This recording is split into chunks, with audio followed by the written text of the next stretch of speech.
I think every young bike rider can watch that and go like, I can still believe, like when the odds are stacked against me 100 to 1, 1,000 to 1, like that it's still possible. Obviously, the headline has got to be Tadej. You know, we wouldn't be so excited about Paris Roubaix if Tadej wasn't deciding to take a big risk and go in there. I'm getting way ahead of myself, but the reason I say that is just because he's changed the way they race their bikes at Flanders.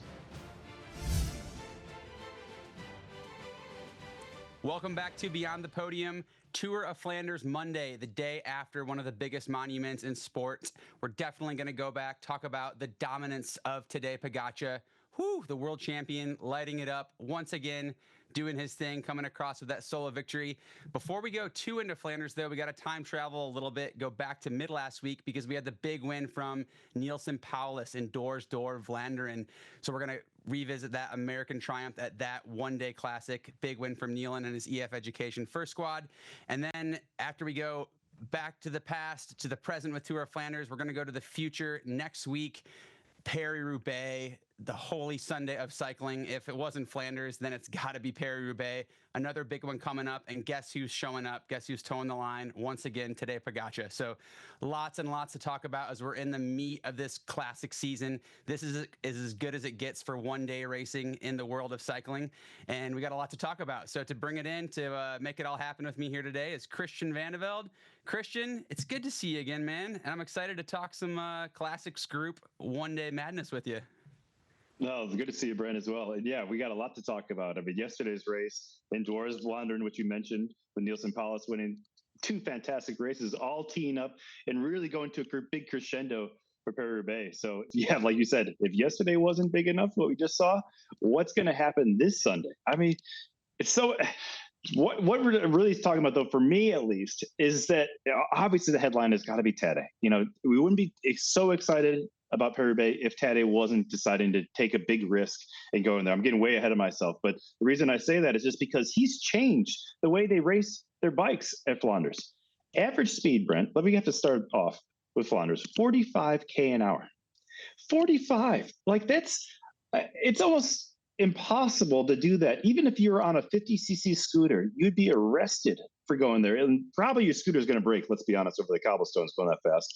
But I mean, it was just an amazing race to watch. We knew what was coming, the racers knew what was coming, and there's nothing you could really do about it. But all right, before I get ahead of us, let's go back to the past. So what do you think about Dwars Vlaanderen? I mean, I think that was a fantastic race, a little bit like going back in time, watching Tom Boonen, and of course going with two of his teammates and one lone sky rider, with Boogie going to the finish line and taking the victory. And I was at the gym during this, and my phone just started going bing, bing, bing, bing, and I was like, what happened? I mean, and I was like, please don't spoil it for me. Please don't spoil it for me. And I was just assuming that Matteo went back to back. But what were your feelings when watching that in real time? Blown away, Christian. Yeah, I mean, like you said, we saw it at this race a few years ago with Ian Stannard, but I never thought that would happen again with an American winner in Nielson Powless, and up just that star-studded Visma Leasebach team. Like they were ripe for this. They wanted it so bad. They've had some of the early season frustrations in terms of their classic squad, and Wout van Aert especially. It was all just building. They rode this really flawless race. Was expecting to just see Wout do what we talk about. I remember 2 years ago talking at the tour about Wout. I was just getting sick of talking about this guy. It was point and shoot, win on demand. So you fast forward 2 years later, if you would have told me to predict 2 years later at that time, it was an impossibility that Wout was not going to win this race. But this is the beauty of cycling. I love it so much. And I love it even more because our American homeboy Nielson Powless won. So yeah, we got a fanboy and homeboy on Nielson a little bit there, but even taking the nationality piece out of it, just really like a masterful ride by Nielson, and a testament of like hope and perseverance and not giving up. I think every young bike rider can watch that and go like, I can still believe, like when the odds are stacked against me 100 to 1, 1,000 to 1, like it's still possible. So, and there's all sorts of factors that came into play with this big upset. Yeah, the pundits have had their chance at it. You know, we're almost a week after it now, so we can touch on that a little bit, Christian.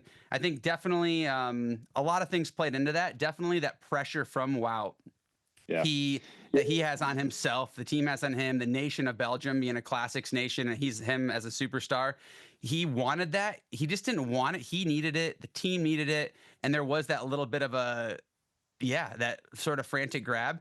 But then I think even more than that, one of the things that any armchair quarterback can't feel, which we felt, not in that race myself, admittedly, but 200 kilometers into a race, the fatigue in the legs, the sort of just fuzziness of that fatigue, and then also this big factor of the headwind, which was talked about a little after, but maybe not enough, and that that group behind was chasing them down. And if you start sending single riders, you do risk a single rider losing some steam in the headwind, that whole group losing some steam, and that group coming back. So I consider the tactics of Van Aert and his team afterwards. Yes, we can be critical. Yes, it was ultimately a bad call because they didn't win. Matteo Jorgensen said it himself the best. Like, yeah, we lost, so we made the wrong call. But there's a lot of nuances and a lot of racecraft and a lot of circumstance that we just can't feel if we're not in the race. So I hold off too much criticism from Wout and his team, and I just place all the focus and the applause and just thank you, Nielsen, for the inspiring, beautiful ride. It truly was. I mean, it's, as a fan of cycling, like you, regardless of nationality, like you said, it doesn't matter. It was in a fantastic race because you just don't expect it. And, looking forward to Paris Roubaix. The reason why I'm so excited about Paris Roubaix is because I have no idea who's going to win. And the same thing goes with watching that. But in that case, I with 100% certainty would have put my house on the line that Wout was going to win that sprint. And obviously he did not. So yeah, I think that's what makes the sport fantastic. And, the hope that you talked about is really strong with Nielsen all the time. You see the way that guy races his bike, and he gives himself an opportunity to be in the thick of it every time. Sometimes I would say most times to a fault. The way he rides in the breakaways many times, because he's got amazing nose and obviously power to get himself into the hunt and get into those breakaways. More than almost any rider out there in the field today. The amount of times he's been in the breakaway in the Tour de France over the last 3 years is high, man. Really high in almost all the breakaways, races across the calendar. And then he gets a little too excited. This time, first of all, they made the decision to ride with 3 guys. That was not an easy decision.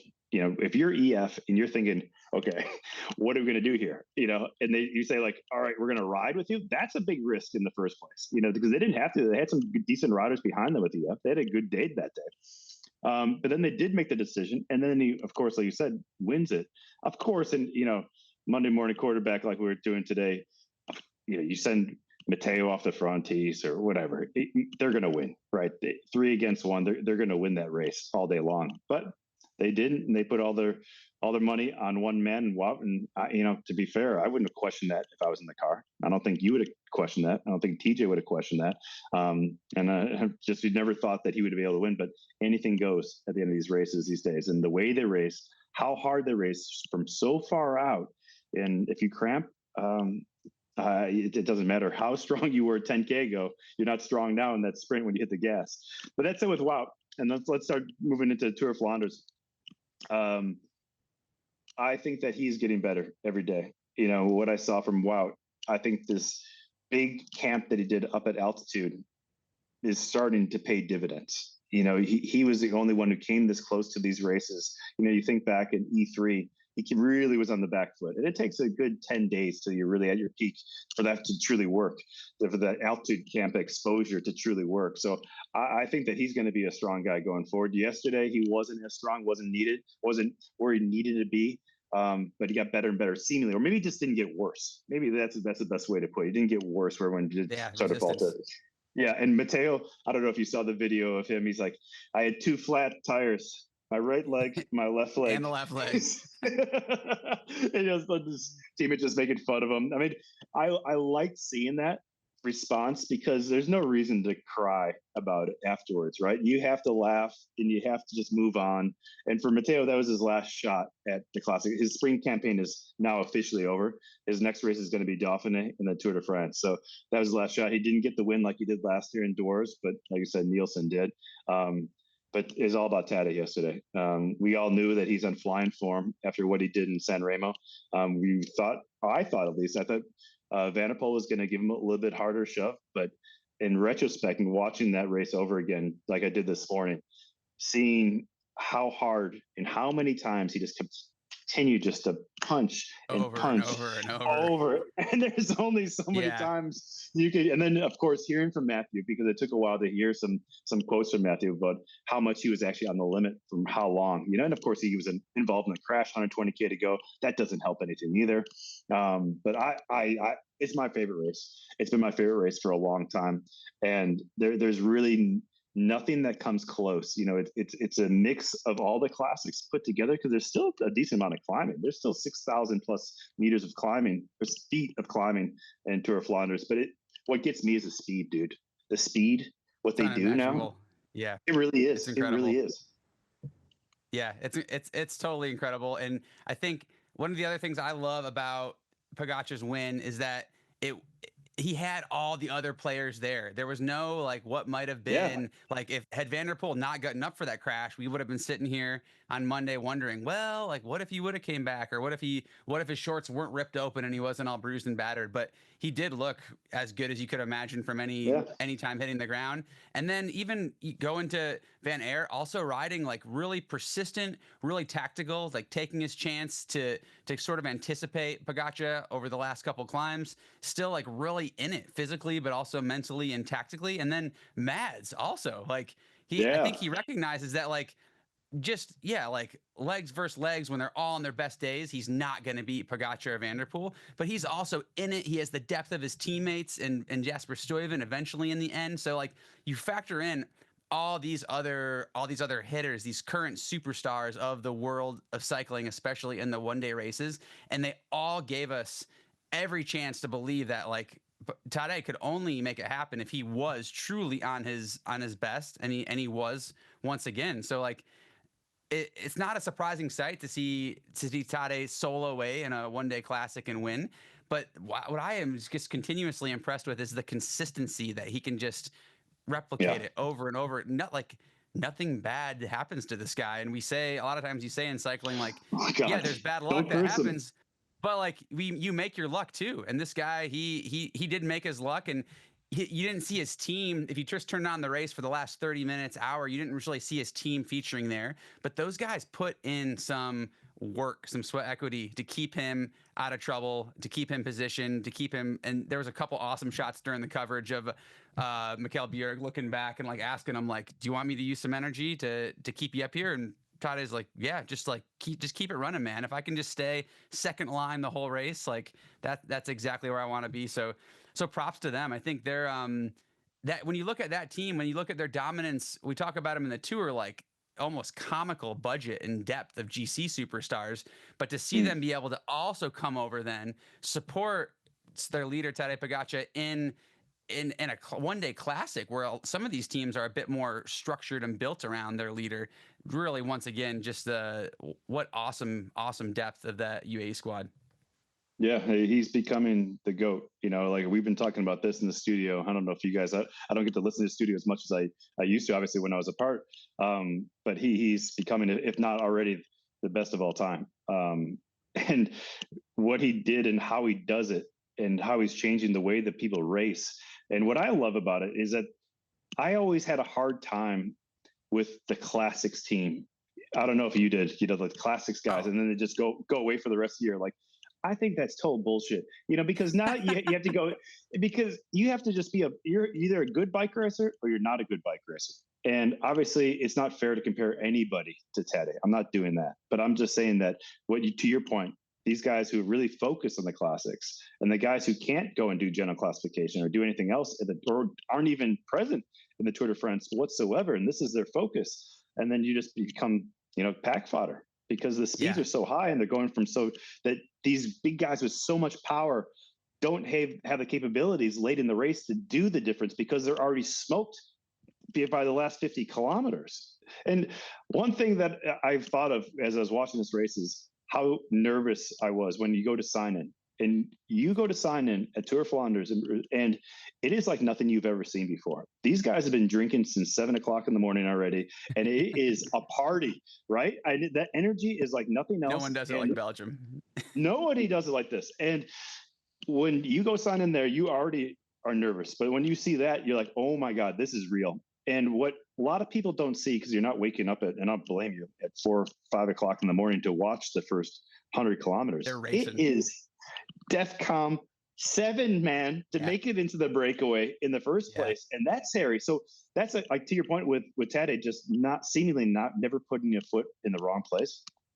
You just have to get through before the race even truly begins. You already have to race 100 miles at psychopathic speeds, and unluckily for Matthew, he was a part of one of those crashes. But Tour of Flanders is like nothing else. I mean, if you think back when they changed the course and they started doing the laps of the Quaremont, how pissed everybody was. And this is going to ruin the race. Well, let me tell you guys, it has not ruined the race. It has become one of the best spectacles on earth. And Brent, if you haven't been there in the VIP areas, they are so much fun. And I tell everyone at home who's listening here, it is worth every penny to go and get one of those seats there, because you're getting me in, Christian. I'll get you. You're taking me next year. I'll pay for you. Because it is really so much fun. If you're early enough, they might be already sold up for 26, but they do a fantastic job, and the vibe is like nothing else. And of course, yesterday, very uncommon, gorgeous day on the Tour of Flanders route, and it's Holy Week, and fingers crossed, we'll see some interesting weather going into Roubaix this Sunday. Fingers crossed for us, those poor guys. Oh man, yeah, Christian, you're selling me on it again. I was also trying to have a thought for all the other players in the race. We feature on the front man. It's the hitters that we're seeing at the end, and they're the stars that we're all coming to see. But yeah, you got to remember, like, there's this each team has this classics group. I remember doing training camps where, like, in December, January, they're just on their own program. It's like, oh, classics group, don't talk to me. Like, we're doing serious stuff over here, getting ready for the classics. And then, after Roubaix, they like check out, go on their little mini holiday, like total different program. So a squad like that, and every team just throwing it all at it. They've done their recons, they do the motor pace, and they're nailing the nutrition. Everyone's doing the tire testing. The bikes are all dialed these days. And having that all add up, for one, I think all those guys, a race like Tour of Flanders, like you just said, with the prestige, with the history, with the energy, every rider out there can be so proud to toe the line, especially get to the finish. I think, in that note, honorable shout out to Colby Simmons. The guy gets called, American rider, gets called up to the World Tour. His first race on a World Tour team is Tour of Flanders, and he finishes. So just so much respect for that. So much respect for every rider that gets to the line. But when you factor in that level of competitiveness, and then you see what Tadej Pogacar just once again does to the world's best at the end. Yeah. Marvelous. I love it. Some of the guys say, oh, too boring. Like, he did it again. But yeah, I forget what the stat was and how many of the recent classics or monuments have ended in solo breakaways, but it's actually quite a bit, because I think they're racing so competitively, so contested now that at the end, the elastic just snaps. It's everyone on their hands and knees. And it's just like you saw that group, even of really motivated riders and a little bit of a headwind, cannot pull back the magical performance of Tadej Pogacar on the day. So, man, how do we use this to extrapolate and predict Paris-Roubaix? We're less than a week out now from Paris-Roubaix. Much different race. I mean, for anyone who's followed the classics, they know that Paris-Roubaix is virtually flat. It's not, for anyone who's ridden out there, I can attest. It is like a Midwest, like, roller of a race, but relative to Tour of Flanders, it is flat. But yeah, these cobbles are punishing. What I remember from Paris-Roubaix the most as well is the fight for position. Like, we talk about it for all these key climbs, these key cobble sections. It was the same at Tour of Flanders for the Quaremont, all the crux climbs, but the fight for position in these sectors for Paris-Roubaix, just hell on earth every time. And Tadej Pogacar, he's pointing for the fences once again. He's showing up. He's going to do it. You could argue that if there was a course that was going to equalize it relative to Tour of Flanders, Roubaix would maybe do it for Mathieu van der Poel. So yeah, my question for you, Christian, is, how do you see Van der Poel's odds in swinging the pendulum back to him to where he was at Milan-San Remo a couple of weeks ago and defeating what looked like an unstoppable Tadej? I think it's a lot better against Tadej. I think that Tadej's not going to have the opportunities that he did. I mean, let's face it, like we were just talking about, he started the race so early and just continued to smash him every time they had a climb. Now, when you're doing that on the flat roads in Roubaix, the speed is so much higher, especially with the new technology. They're not racing like I or you were racing on 25s and box rims. They got 30s, 32s, 34s. They love lower tires. They absolutely fly across it. So it's really about being in the right place at the right time, and luck of course. Luck, of course. So, I mean, Tadej did do the junior race. That doesn't really mean much, but he at least had some experience. But if you could ride your bike, you could ride a bike, just like we were talking a second ago. Like, these guys could go, but he's a smaller guy. These guys are a lot bigger. They're not going to be at such a disadvantage as they were on the Kwaremont, on the Pottersberg, on the big climbs in Flanders, where it is longer as well. And speaking of length, first of all, they went under 6 hours, which again, I don't understand how it's possible at Tour of Flanders. So they went 5 hours and 58 minutes was the winning time. For comparison, Roubaix is right around 5.5 hours. So just because the high speeds are so high now, even though it's a very long race, they go so fast across these things. So the difference is that you don't have the climbs, and it's really going to be tactical, I believe. He's a problem. He's a big problem. There's no doubt about that. You can't let him go up the road. And you're about to say something about he finished by himself into a headwind for that last 10 or so kilometers of Tour of Flanders. He averaged 47K an hour by himself and took out more time after Potterberg. That gave me pause with looking forward into Roubaix, because if he is given a little bit of breathing room off the front, I don't know how you bring him back. But I don't know how he does that though, Brent, without crashes happening behind him or flat tires and things like that. With drafting and you're hitting the cobblestones at 45 kilometers an hour, as long as you're on that wheel, I don't see a lot of these guys getting dropped. And if it comes down to sprint, Matthew's got the upper hand. Mads Pedersen has the upper hand. Wout even has the upper hand. And I'm all team Wout going into Sunday. I feel like, I can't believe I'm saying this, but I feel like he's an underdog these days, and people just been pummeling him in the media. But I think he's getting better and better, and I think his confidence is starting to come around. But for Tadej himself, I'm just, first of all, thankful that we get to watch this guy. It's so much fun. I think he adds another element. I just hope and pray that he ends this race safely, because you think about what has happened here before in the past. It's a dangerous game, man, a very dangerous game. And I don't think that the front of the front of the house, the management of UE is going to sleep much going into Sunday's race at all. Oh my gosh. Yeah. What a panic attack. I still honestly am kind of pinching myself. I can't believe it that we have one of the current reigning Grand Tour greats of our time, all time, who's saying like, yeah, I'm going to Paris Roubaix and I'm trying to win. So yeah, can't overstate like the gratefulness I feel as a cycling fan to watch that. But I think you hit it perfectly, Christian, in that I think with the flat nature of Paris Roubaix, there's just more variables involved. Like, you can't use Milan-San Remo recently. You can't use Tour of Flanders. Here we have Paris Roubaix. It's a whole new script, a new mold.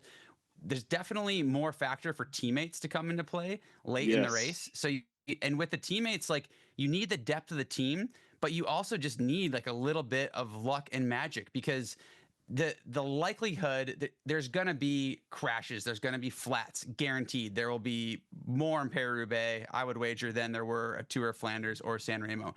So the likelihood of, all the leaders getting as many of their teamwork as possible through all those gauntlets late in the race, it's just not going to happen. Someone's going to be shorthanded.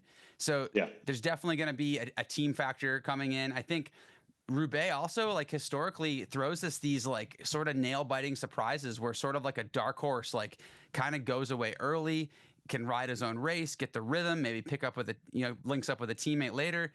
And that can really factor in too. So yeah, you can't say like, oh, it's Mont Saint Remo, it's all going to happen. Like Cipressa, like this is the big like circle point. Tour of Flanders, you have the sort of the steepness of these climbs, like you said, do sort of favor Pogacar over Van der Poel, over Mads Pedersen. But now you have Paris Roubaix. There's just so many more factors of the technicality of the sectors, the depth of teammates that are needed.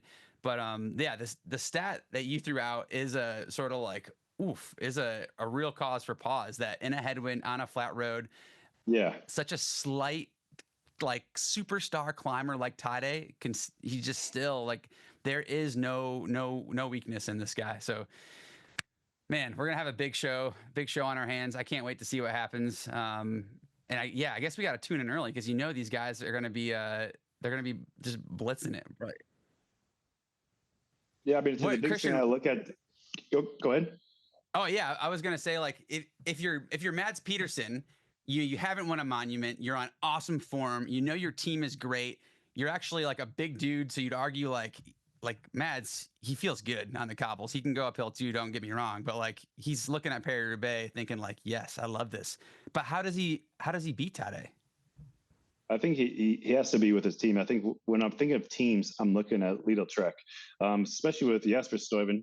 I mean, what he did on Sunday was very impressive as well, being in the final group there. And then to your point, though, with what he could do at the finish line, though, is how fast he was at the finish as well, getting the better of Van der Poel. I mean, that was an impressive sprint after such a hard race from Mads Pedersen to get second place.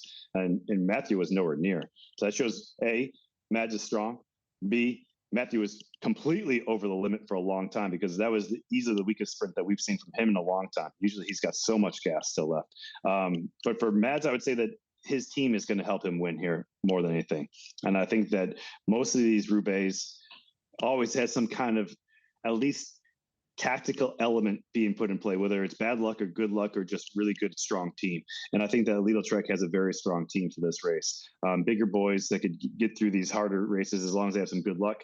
But I think with Stuyven and Mads coming, if they're in the finale together, they could do some damage. And, they don't have to make the difference. That's a luxury that they have. The other riders have to bring it to them, because Mads is, on paper, probably the best sprinter when it comes to those kind of things. Take it to the velodrome, right? Yeah, take him to the velodrome, Mads. Yeah. So he doesn't need to. He could play a lot of defense and just make sure that he's there. Be patient. Don't do anything silly. Just make sure that you're in the hunt at all times. And as long as his teammates could help him do so, he's a danger man. And one other guy we didn't bring up, Ghana. Ghana's been fantastic this spring on so many different variables. I mean, how fast he went in the time trial in Treno, again, I don't understand how they do this anymore. And then, of course, what he did in Milan San Remo, fighting back in his own words, what he say, those guys took years off my life in that finale. He was one of the guys who knew that he wasn't going to have the horsepower to go with them on the Clermont. So on yesterday's race, he was going ahead of the race. And I think we're going to see a lot of that this weekend. I think we're going to see a lot of racing even before the big sections, the 5-star sectors of cobblestones. And we were talking about, you can't really turn on the television with an hour to go, Roubaix, because you never know what happens. I think it was last year, the year before, I tuned in what I thought was early, and oh my God, they were already blown apart. Thick of it. It was blown to smithereens because of the crosswind, a tail crosswind. It's usually a tailwind, which keeps the speeds really high, and it makes it so much harder to really, once you establish that gap, to really bring them back. Because if they're still going 50-some K an hour, you have to go 55 to even bring them back. Nutty. But I think we pretty much went ththrough the players, though. I'm looking at Wout. I think Stuyven's a fantastic call. I think if I'm putting my real money in, I might be, sorry, with Mads Pedersen, I might be going there with Mads. If it's truly my money on the line and not just a conversation, yeah, I think that's one of the safest bets out there right now. I like it, Christian. Nice. Well, you did a nice lead in for us, because it starts early on Peacock. Ooh. Phil Liggett and Bob Roll are going to be with the call. So, yeah, everyone out there, tune in early this Sunday, Paris Roubaix on Peacock. And, yeah, I can't wait for the action. Christian, until next time, we'll see you soon, and enjoy the big Sunday of watching coming up at Paris Roubaix. Hey, man, it's Holy Week. This is like our Super Bowl Sunday. So get your snacks ready. your mimosas, whatever you want to do, just coffee, just keep it flowing there, be ready. But yeah, set your alarm clock early because you never know what's going to happen. I think the first cobblestone section is coming right around 120K, 115 kilometers. You never know what's going to happen early. And everyone makes light of those first couple of sections. So let me tell you what it feels like is not so light. You know, I know you feel it is not light, and everyone's like, oh, no big deal. Those are nasty cobblestones up there in the first 3 sections. So tune in bright and early. Support Bob and Phil. Can't wait to watch this sitting in the comfort of my couch, nice and warm, 68 degrees, not in the mud. Cheers to that, Christian. We'll see everyone next time on Beyond the Podium. See you, buddy. For all your cycling content year-round, subscribe to NBC Sports YouTube page. We got it all.